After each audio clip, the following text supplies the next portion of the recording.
오늘 제목은 겸손의 옷을 입고 또 낮추고 또 낮추어 이웃을 섬기라 라는 제목입니다.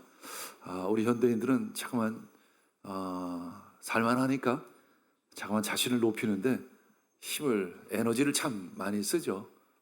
그런데 높아지려고 한다고 해서 높아지는 것 아니죠. 사실은 오히려 좌절하고 오히려 실망하고 또 무너지게 됩니다.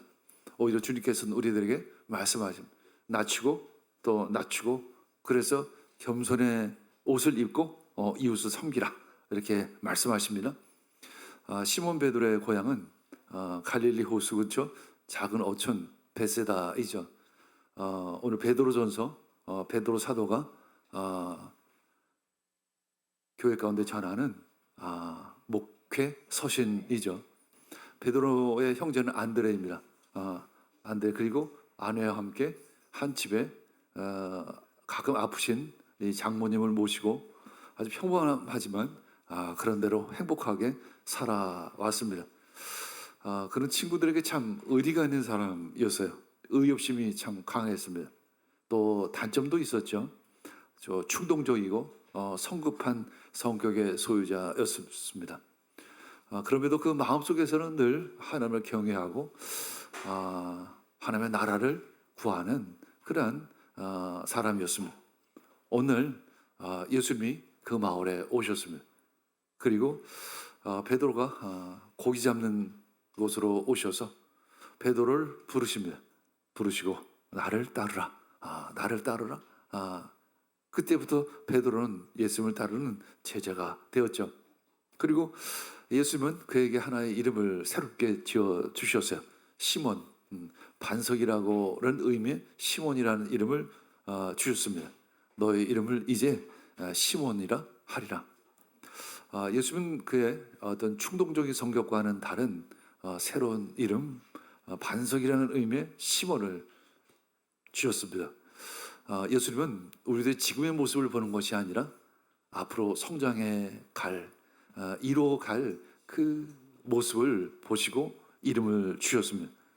흔들리지 않는 믿음, 그래서 다른 사람들을 지지해 줄 수 있는 사람으로 성장하기를 원했습니다.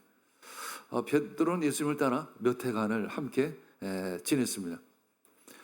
그런 잘난 체 하는 성격은 자주 문제를 일으켰어요. 제자들과 누가 더 높은 자리에 앉을 것인가 이것 가지고 다투기도 하고 싸우기도 했습니다.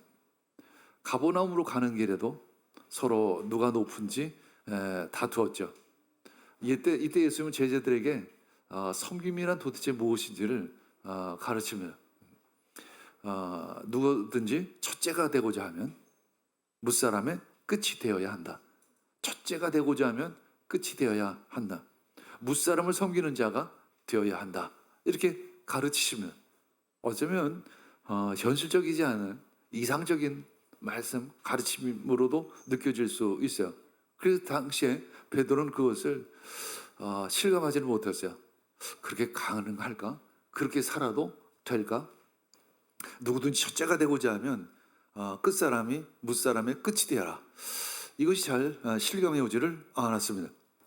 그래서 그것을 아시는지 예수님은 어린아이 하나를 데려와서 그 앞에 세우시고 누구든지 내 이름으로 이런 어린아이 하나를 받아들이면 나를 받아들이는 것이고 또 나를 받아들이면 나를 보내신 그 하나님 아버지를 받아들이는 것이라고 이렇게 추가로 설명을 해 주십니다. 그 당시에 어린아이는 한마디로 사람 취급을 받지 못한 존재였었죠.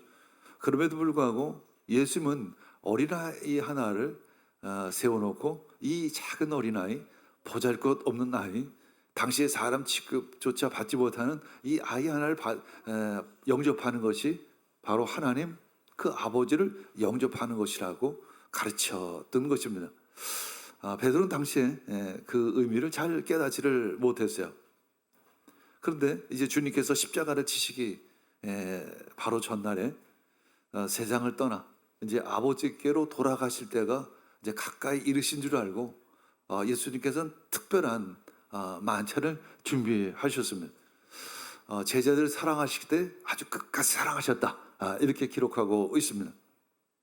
저녁 만찬이 이제 한창 진행되던 중에 예수님께서 이제 자리에 일어나셔서 겉옷을 벗으셨습니다. 그리고 수건을 가져다가 허리를 질끈 묶으셨어요. 예, 수건을 허리에 묶는다는 것은 종의 모습이야. 종의 모습으로 섬기겠다라는 거죠. 그리고 대야에다가 물을 떠서 제자들의 발을 한 사람 한 사람씩 씻기기 시작을 했습니다. 그리고 두르신 수건으로 그 발에 물과 더러운 것들을 다 닦아 주셨습니다. 당시에 그런 행동은 종들이 하는 모습이었습니다. 그때 제자들은 그것을 보고 아주 깜짝 놀랐죠. 베드로는 앞서서 말합니다. 그럴 수 없습니다. 그럴 수 없습니다. 주님께서 제 발을 어떻게 씻기시겠습니까? 아니 내가 주님의 발을 씻겨야지 주님께서 어떻게 내 발을 씻기시겠습니까? 예수께서 그때 말씀하시죠. 네가 지금은 알지 못하지만 나중에 되면 알리라. 지금은 네가 이 의미를 이 진정 섬김이라는 것이 무엇인지 겸손이라는 것이 무엇인지를 잘 알지 못하지만 나중에 가서는 알게 되리라. 예수님은 이제 모든 제자들의 발을 다 씻기신 후에 다시 자리로 오셨어요. 그리고 앉아서 제자들에게 말씀하십니다. 이제 내가 너희에게 한 일을 아느냐? 내가 너희에게 한 일을 아느냐? 너희가 나를 선생님이라고 하지. 내가 너희들보다는 어른이지.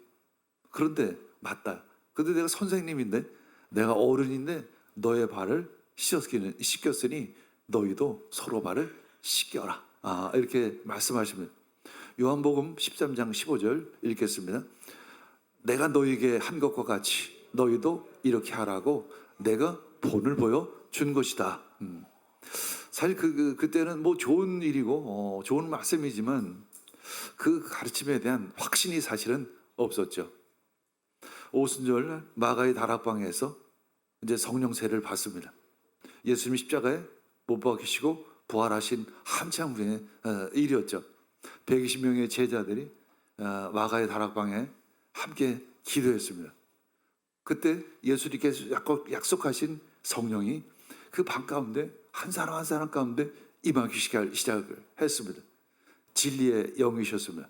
그 진리의 영이 베드로에게 임하시자 그동안 예수님께서 가르치셨던 그 가르침들이 새록새록 하나씩 깨달아지기 시작을 했습니다. 진리의 영이셨던 것입니다. 성령께서 오시자 예수님의 가르침이 깨달아지기 시작을 하는 것입니다. 그때에서 생각이 납니다. 지금은 네가 이해하지 못하지만, 지금은 네가 알지 못하지만 나중에는 알게 될 것이다. 나중에는 알게 될 것이다. 그 나중이 바로 지금 이때라는 것을 베드로는 직감했습니다. 베드로는 성령에 충만해서 그 많은 이들에게 하나님의 말씀을 전하기 시작을 했죠. 확신이 있었기에 가능했습니다. 이상하게 확신이 생겼습니다. 믿음이 생겼던 것입니다. 허리에 두르다. 허리에 두르다. 이 허리에 두르다라는 것은 예수님이 자신의 종의 역할을 하기 위해 이 땅 가운데 오셨다는 것을 의미해요. 마지막 만찬을 하시면서 예수님께서 수건을 허리에 질끈 묶으시고 그리고 제자들의 발을 닦으신 거예요. 그리고 그 다음날 체포를 당하시고 십자가에 못 박히신 것입니다. 그것은 뭐냐면 예수님은 섬김을 받으려고 온 것이 아니라 섬기려 왔다는 것을 제자들에게 보여주기를 원하셨던 것이죠. 자신이 종의 역할로 이제 십자가까지 모든 이들을 위해 너희들을 위해서 특별히 베드로를 위해서 너희들의 죄의 구원을 위해서 십자가에 못 박아 죽겠다는 그러한 말씀인 것입니다. 오늘 본문 말씀의 5장 5절에 보면 젊은이 여러분 이와 같이 여러분도 나이가 많은 이들에게 복종하십시오. 그리고 모두가 서로 겸손의 옷을 입으십시오. 이 서로라는 것은 이 관계성을 의미해요. 이 공동체 안에 어떤 관계를 의미하는 거죠. 관계 가운데 서로 겸손하라는 것이죠. 겉옷을 입다, 겸손의 옷을 입다는 것은 겉옷을 입는 것을 의미하죠. 그리고 허리에 두르다라는 의미를 가지고 있어요. 마치 하인의 겉옷을 묘사하는 거죠. 하인의 겉옷, 겸손의 옷을 입고 옆 사람을 섬기라는 것입니다. 자, 요즘 현대인들, 우리 이제 선진국에 들어섰고, 그런 나름대로 다들 힘들지만 힘들다고 얘기해요, 사실은. 근데 외국에서 보면 참 우리나라는 진짜 잘 산다고 얘기를 해요.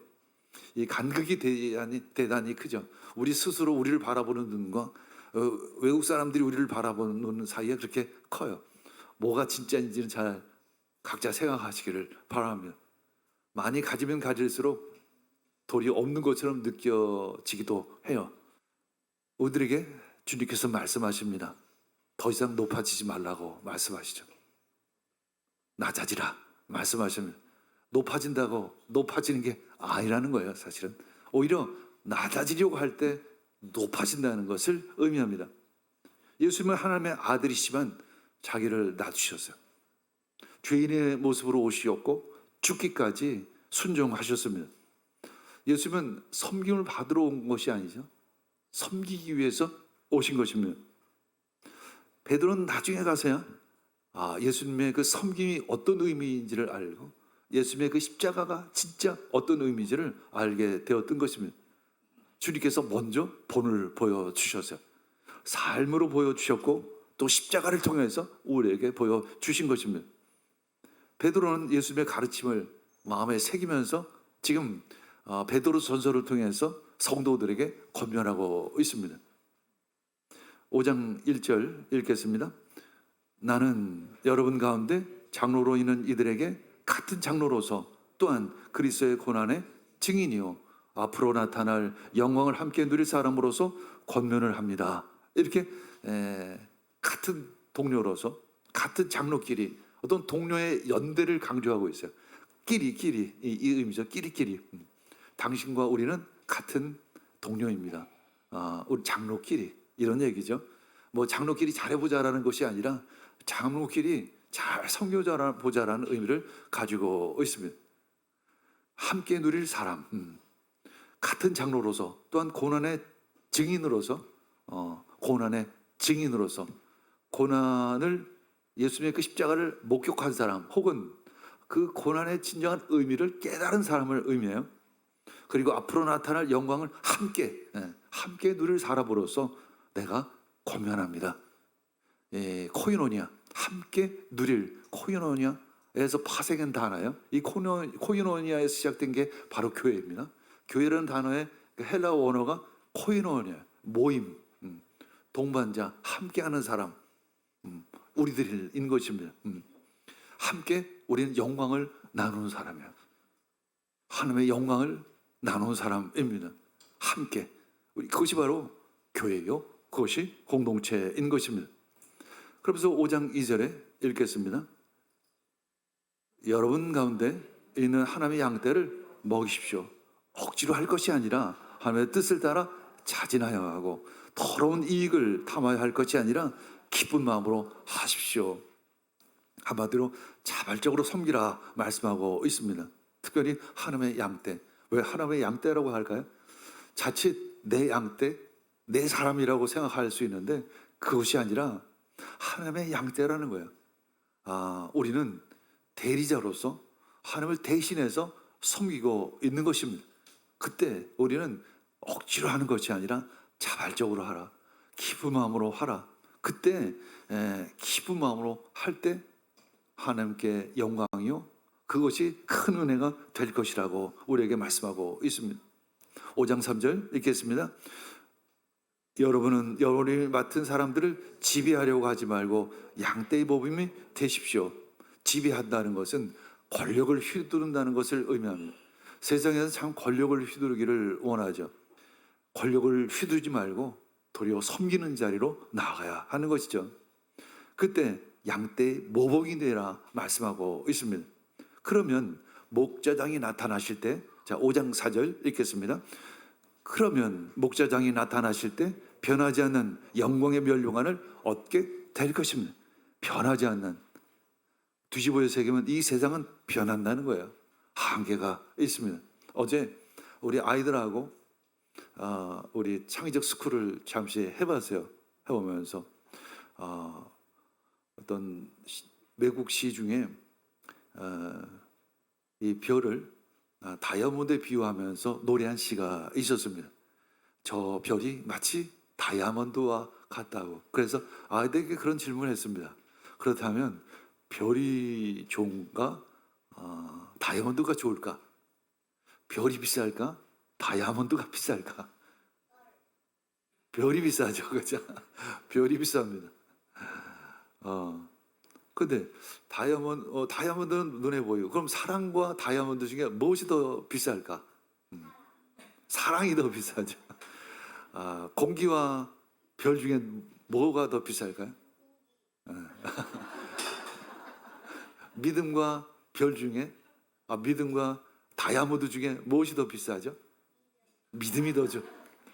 믿음, 사랑, 소망, 이것은 다 보이지가 않아요. 그렇죠? 보이지 않아요. 다이아몬드는 눈에 보여요. 보이는 것은 변함이 있어요. 가치가 떨어지는 거야. 한계가 있는 거예요. 자, 우리 대한민국 사람은 지금까지 어렵게 살아왔었습니다. 몇십 년 전까지.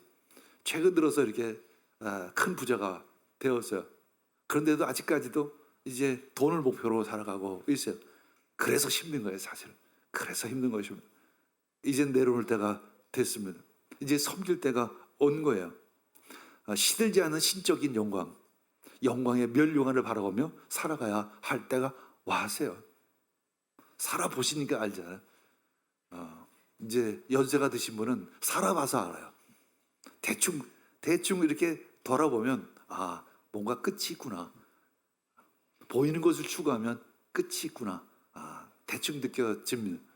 근데 우리 젊은이들은 그것을 알지 못해요. 그래서 나이 든 사람들이 먼저 본을 보여야 하는 것입니다. 5장 5절에 읽겠습니다. 젊은이 여러분, 이와 같이 여러분도 나이가 많은 이들에게 복종하십시오. 모두가 서로 겸손의 옷을 입으십시오. 젊은이 여러분에게도 이제 당부하는 거예요. 나이가 많은 이들은 나이가 그냥 많은 것만이 아니라 연륜과 경험이 있는 그 어른들의 말을, 그 가르침을 잘 들으라. 겸손하라. 그러면서 모두가 서로 겸손의 옷을 입으시오. 이것은 서로라는 것은 어떤 공동체를 염두에 두고 이야기하고 있습니다. 그것이 가족이 될 수 있겠죠. 그것이 교회가 될 수 있습니다. 또한 직장이 될 수가 있겠죠. 그래서 서로 사후 간의 관계에서 겸손하라 말씀하고 있습니다. 요즘에 AI 시대에 자주 이야기를 하는데, AI 시대의 가장 중요한 덕목이 중에 하나가 무엇이냐면 서로의 관계 문제예요. 서로 관계 문제예요. AI 시대에는 모든 것이 본질로 돌아가야만 할 때가 왔습니다. 왜냐하면 AI 시대가 웬만한 건 다 해줘요. 웬만한 건 해주기 때문에 허드렛 일들을 비롯해서 중간 일들은 대부분 다 해줍니다. 그러면 사람들이 해야 될 일은 뭐냐면 더 본질적인 것을 해야 한다는 것입니다. 더 본질적인 것을 해야 한다는 거예요. 가장 이상적으로 생각하면 AI 시대에는 모든 사람이 여유롭게 산다는 거예요. 아주 희망적으로 본다면, 아주 긍정적으로 본다면 모든 사람이 다 여유롭게 산다는 거예요. 왜냐하면 로봇가 대신해 주니까. 물론 그때는 상당히 먼 일이겠죠. 먼 일이겠지만 어쨌거나, 그렇다면 사람은 뭘 해야 될 것인가? 사람은 그러면 로봇가 일을 다 대신해 주면, AI가 일을 대신해 주면 사람은 일을 안 하고 도대체 무엇을 해야 할 것인가? 그렇게 놓고 보면 더 본질적인 일을 찾아야 한다는 거예요. 본질적인 것을. 뭐 한마디로 얘기하면 사랑이겠죠, 사랑. 그래야만 진정 그 사람이 그 시대에 그 상황 속에서 제대로 행복하게 살 수 있다는 것입니다. 상호 간의 관계에서 아름다운 사랑을 만들어가는 것, 그 방법이 겸손의 옷을 입고 서로 섬기라, 이렇게 말씀하고 있습니다. 5장 6절 읽겠습니다. 하나님께서는, 시작, 하나님께서는 교만한 자를 물리치고 겸손한 사람에게 은혜를 베푸십니다. 그러므로 여러분은 하나님의 능력의 손 아래로 자기를 낮추십시오, 이렇게 말하고 있습니다. 여기서의 내용은 높아질 것이냐 낮아질 것이냐의 의미예요. 여기서 교만한 자는 위치의 개념이에요. 위에 아주 과도하게 자신을 높이는 것을 이야기해요.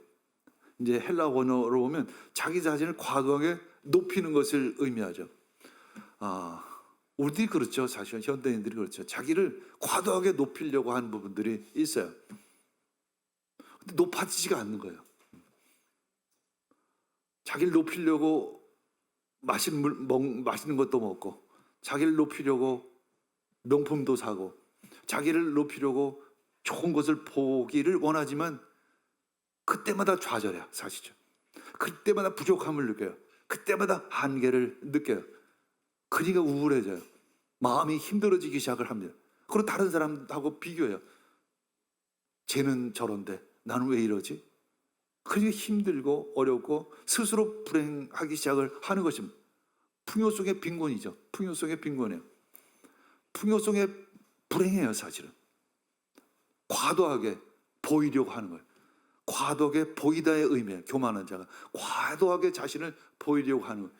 자꾸 딱 현대인들의 모습이죠. 과도하게 보이려고 하는 것. 우리나라가 참 잘 사니까 좋은 점이 참 많아요. 저 당근마트에 들어가도 2, 3만 원이면 아주 세고 멀쩡한 거를 사고, 그렇죠? 그것만 입고 다녀도 제가 자주 애용하는 건데, 그렇죠? 그런 것만 입고 다녀도 전혀 가난하게 느껴지지 않아요. 명품도 몇만 원이면 사고, 인류 브랜드도 2, 3만 원이면 다 사요. 자기를 높이려는 것에 너무 많은 에너지를 지금 우리는 쏟고 있다는 거예요. 그렇게 해서 그것이 해결에 높아진다면 다행이겠지만 높아지지도 않아요. 문제는 높아지질 않는다는데 문제가 있는 것이죠. 높아지는 것이 아니라 더 우울해요. 더 좌절해요. 더 낭망해요. 그것이 바로 우리들의 모습이에요. 몇 번 경험해 보면 알잖아요. 우리. 저는 그 경험해 보니까 알겠더라고요. 그럼 얼른 내려놔야 되는데 계속 그것을 따라가는 것이 현대인들의 모습이죠. 그래서 우리는 예수님께 초청해야 하는 것입니다. 예수님만이 답이에요. 사실은 점점 더 그것이 확신이 듭니다. 5장 7절 읽겠습니다. 때가 되면 하나님께서 여러분을 높이실 것입니다. 여러분의 걱정을 모두 하나님께 맡기십시오. 하나님께서는 여러분을 돌보고 계십니다. 우리가 내려놓으면, 낮아지면 두려워요. 나만 손해보는 거 아닙니까? 근데 베드로사는 우리에게 말하죠. 걱정하지 말라. 그리고 하나님께 맡기라. 여기서 맡기는 던지다의 의미를 가지고 있어요. 그냥 던져버려. 하나님께 맡겨버려. 그럼 하나님께서 때가 되면 높이실 거야. 하나님께서 여러분들 늘 보고 계시죠. 하나님께서 늘 보고 계세요. 늘 바라보고 계십니다. 머리카락까지도 세시는 하나님, 그분이 우리를 바라보고 계십니다. 겸손히 낮은 자를 섬기는 자세, 그것이 아름답다는, 그것이 진정한 인간의 모습이라는 거예요. 하나님께서 우리를 늘 바라보고 계십니다. 그리고 우리를 낮추면, 우리가 낮추면 하나님께서 높이실 것이라는 약속이 있는 것입니다. 우리가 이제 우리가 높은 자리에 올라갈수록 인기가 많아지면 많아질수록 이 겸손함, 이 진실함이 얼마나 중요한지를 보여주죠. 그때 예수님께서 말씀하십니다. 누구든지 첫째가 되고자 하면 무사람의 끝이 되고 무사람을 섬기는 자가 되어야 한다 말씀하고 있죠. 물론 어떤 안타까운 크리스찬 가수의 모습이지만 우리는 그걸 통해서 우리 자신을 또 돌아봐야 합니다. 우리 대한민국이 많이 좋아졌어요. 부자 나라가 됐습니다. 동남아시아 많은 사람들이 우리를 부러워해요. 여행 프로그램을 보면 가는 곳마다 대한민국 한국말 공부하고 있고, 어느 이상한 작은 나라에서 우리가 잘 알지 못하는 나라 사람들도 한국말을 공부하고 있어요. 한국을 가고 싶고, 그래서 우리 한국 사람들이 부러워서, 그렇게 부러움을 사고 있는 우리가 왜 가장 행복하지 못한 나라일까? 참 이상해요. 그좀 말이 안 되죠.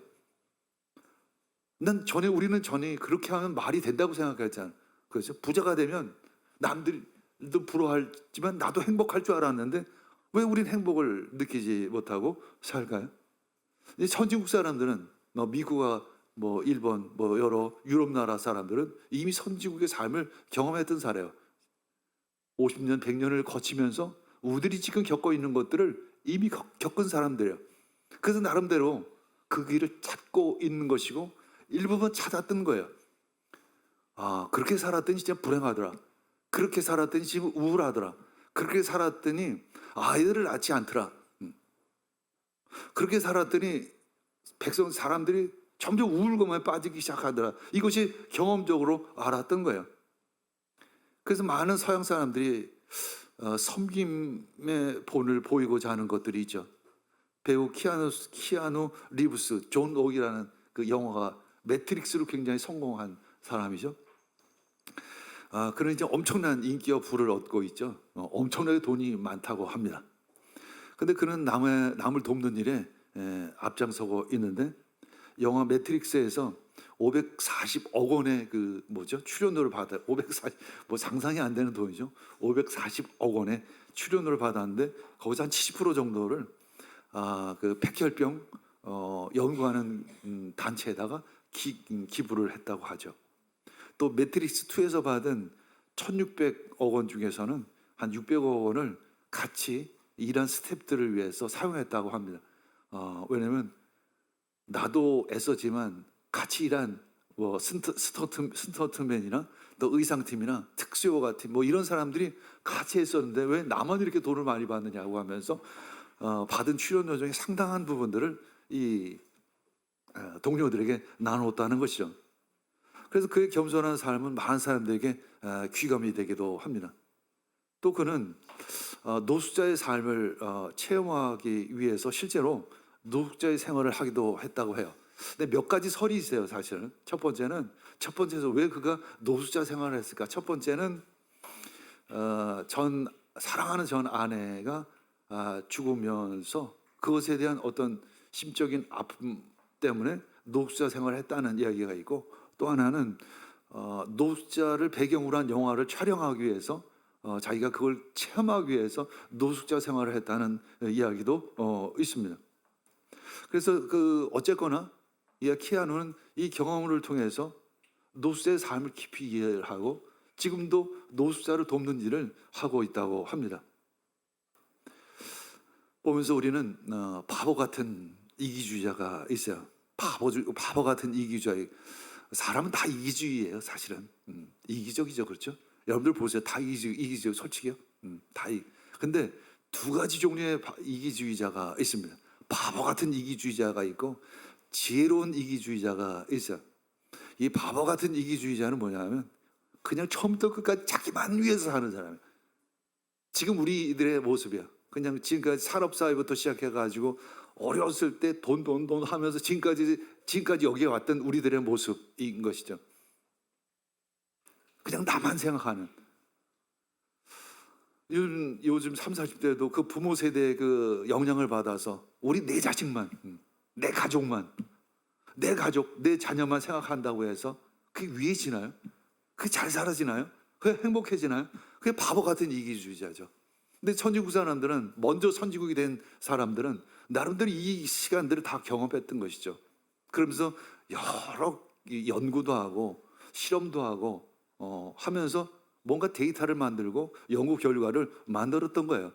그러면서 기왕이면 그래도 조금 난 지혜로운 이기주의자가 되자. 내 영혼을 위해서, 내 마음을 위해서, 내 행복을 위해서 섬기자. 그것이 내 마음을 위해서, 내 정신 건강을 위해서 좋다. 이런 결과들을 많이 만들어내고 있습니다. 근데 성경에서 말하는 것은 사실은 지혜로운 이기주의자도 아니고 바보 같은 이기주의자도 아니고 아주 희생적인 이타주의자를 이야기하고 있어요. 겸손의 옷을 입고 낮은 자리에서 이웃을 섬기는 사람이 되어라. 이렇게 말씀하고 있습니다. 그래서 많은 서양의 그 유명인들이 말하죠. 오프라 윈프레는 인생의 진정한 의미는 다른 사람을 돕는 데 있다. 빌 게이츠는 말하죠. 인류의 상위 1%에 속하는 사람이면 나머지 99%를 위해서 를 도울 의미가 있다. 이 스탠퍼드 대학의 제임스 도티 박사는 뇌과학자인데 뇌가 언제 이렇게 생기를 얻을 수 있을까? 뇌가 언제 건강할 때일까라는 질문을 하면서 영도를 했어요. 그랬더니 첫 번째는 한마디로 영성인 것입니다. 깊이 기도할 때, 하나님을 찬양하고 하나님 예배할 때, 이럴 때 뇌가 활성화되고 뇌가 건강해진다는 것입니다. 이게 과학적인 관점이에요. 과학적인 관점으로.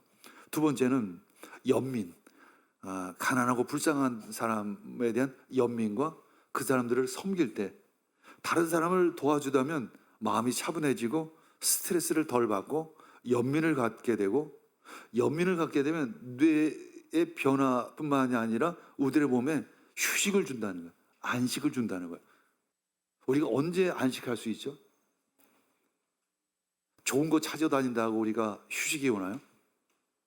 멋진 것을 보러 다닌다고 해서 우리가 마음 가운데 휴식이 오나요? 오히려 그렇지가 않아요. 오히려 가난한 사람을 섬길 때 마음에 평화와 위로가 오는 것입니다.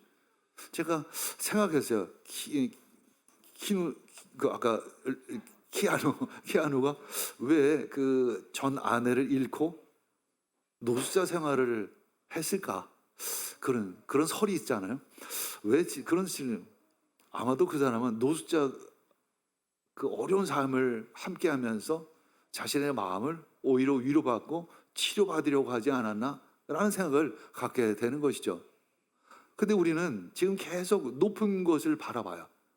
더 잘 사는 사람을 바라보고 더 돈 많은 사람을 바라보며 욕심을 내며 살아가니까 마음에 휴식이 없어요. 마음에 안식이 없어요. 마음에 위로가 없어요. 늘 긴장하고 늘 스트레스를 받고 나는 왜 이러지? 나는 왜 이러지?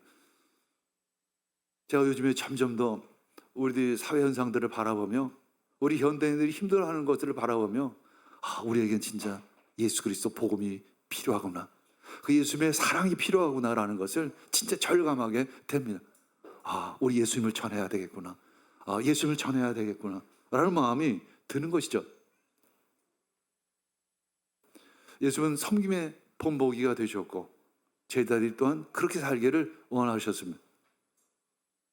그분이 우리가 서로를 사랑하며 하나님의 나라를 이루어가기를 꿈꾸기를 원하셨던 것입니다. 그것이 우리의 소망이 되어야 하는 거예요. 예수님은 죽기까지 우리를 사랑하셨습니다. 우리들이 서로 섬기고 서로 사랑하고, 그래서 아름다운 공동체를, 아름다운 가정을, 아름다운 교회를, 아름다운 직장을, 아름다운 사회를 만들어가기를 원하신 것입니다. 그러기 위해서 겸손의 옷을 입으라, 베드로 사도가 말한 거예요. 그 하나의 마음을, 예수님의 가르침을 깨달은 베드로 사도가 우리에게 말씀하는 것이죠. 겸손의 옷을 입어라. 그래야만 너희들이 살 것이다. 그렇지 않으면 죽는다 말하고 있습니다. 대한민국이 사실 죽어가고 있잖아요. 눈에 보이는데요. 사실 저는 보여요. 죽어가고 있잖아요. 0.7명도 안 되잖아요. 출산율이. 이건 죽는다는 것을 의미하는 것이죠. 우리는 살아야 합니다. 생명을 향해 나아가야 해요. 그러기 위해서 우리는 겸손의 옷을 입으라고 하는 것이죠. 낮아지라고 말하는, 높은 곳을 보지 말고 낮은 자를 섬기라는 것이죠. 높은 곳에 뜻을 두지 말고 낮은 곳을 섬기는 것에 마음을 두라는 것입니다. 하나님께서 그래서 우리에게 이미 니아스의 그 가난한 이들을 섬기라고 하신 그 사명을 주신 것이 참 감사하다는 마음을 갖게 됩니다.